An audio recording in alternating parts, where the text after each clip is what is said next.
Unlock the secrets to growing breathtaking blooms that transform your garden into a canvas of colors.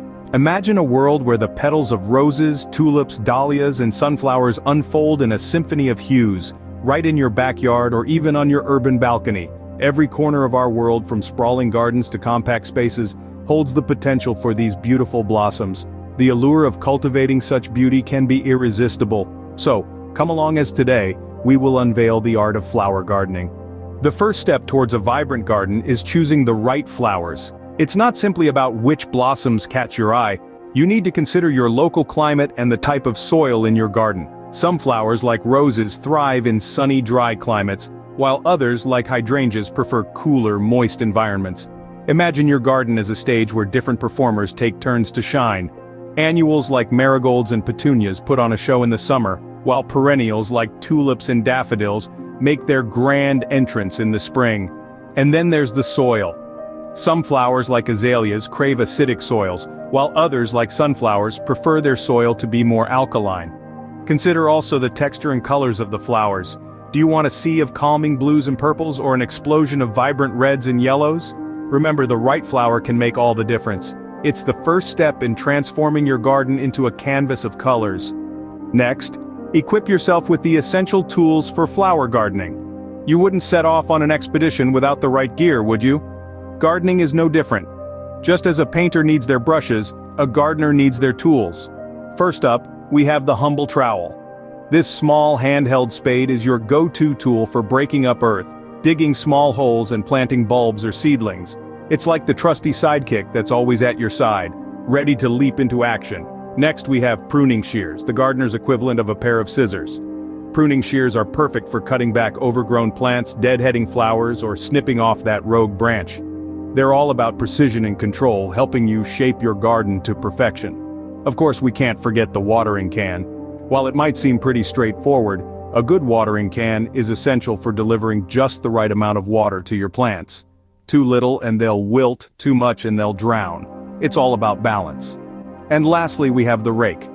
A rake is used for clearing leaves and debris from your garden, but it can also help to aerate your soil, making it easier for water and nutrients to reach your plant's roots. With these tools, you're prepared for the journey ahead. Just remember, every gardener started out as a beginner. It's not about having the fanciest tools, but knowing how to use what you've got. So let's roll up our sleeves and get our hands dirty. A great garden starts with well-prepared soil. Now let's dive into the nitty-gritty of soil preparation. The first thing you need to know is that soil isn't just dirt. It's a living, breathing entity, teeming with microorganisms and nutrients that your flowers need to grow and thrive. The crux of soil preparation is understanding its pH level. Soil pH is a measure of how acidic or alkaline your soil is. Most flowers prefer slightly acidic to neutral soil with a pH between 6 and 7. You can test your soil's pH with a simple home kit. If the pH is too high, meaning the soil is too alkaline, you can lower it with sulfur or peat moss. If it's too low, meaning the soil is too acidic, you can raise it with lime. Next up are nutrients. The big three are nitrogen, phosphorus, and potassium, often abbreviated as NPK. Nitrogen promotes leafy growth, phosphorus helps with root and flower development, and potassium aids in overall plant health. Many commercial fertilizers contain these three essential nutrients, but it's important to follow the package instructions to avoid over-fertilizing. Last but not least, let's talk about organic compost. Organic compost is a gardener's best friend. It's rich in nutrients, aids in soil structure, and helps retain moisture. You can make your own compost pile at home using kitchen scraps and yard waste, or buy it from a garden center. Spread a layer of compost on top of your soil and mix it in well before planting. It's like giving your soil a healthy meal, setting the stage for your flowers to grow and bloom. Soil preparation might seem like a lot of work, but it's worth it. Good soil leads to healthy plants, and healthy plants lead to beautiful blooms. So take the time to prepare your soil, testing its pH, adding necessary nutrients, and enriching it with organic compost. Now, you're ready to plant. Every gardener faces challenges. Here's how to overcome them. Growing stunning blooms isn't always a bed of roses. Despite your best efforts, you might find yourself grappling with pesky pests and debilitating diseases. But don't fret. With a little knowledge and the right approach, you can tackle these problems head-on. One common issue gardeners face is pest control. Insects like aphids, beetles, and slugs have an uncanny knack for invading flower gardens. But before you reach for harsh chemical pesticides, consider natural alternatives.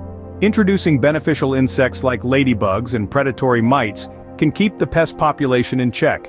You can also whip up homemade remedies like a spray made from mild dish soap and water, which can deter a variety of insects. Next up, we have plant diseases. Fungal infections, bacterial blights, and viral diseases can wreak havoc on your precious blooms. The key to managing these diseases lies in prevention and early detection. Regularly inspect your plants for signs of disease like unusual spots, discoloration, or wilting. Remove and dispose of affected parts immediately to prevent the spread. If a disease does strike, don't panic. Many common plant diseases can be managed with organic fungicides or bactericides. For example, a solution of baking soda and water can work wonders against fungal infections. Remember, a healthy plant is your best line of defense. By ensuring your flowers get the right amount of sunlight, water, and nutrients, you can strengthen their resistance to diseases. Lastly, let's talk about planting techniques. Overcrowding can lead to poor air circulation and higher susceptibility to diseases.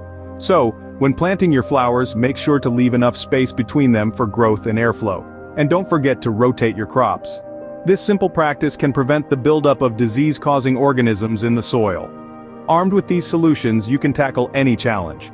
You're now one step closer to transforming your garden into a canvas of vibrant, healthy blooms. So, ready to roll up your sleeves and dive into the soil? Let's move on to the practical stuff.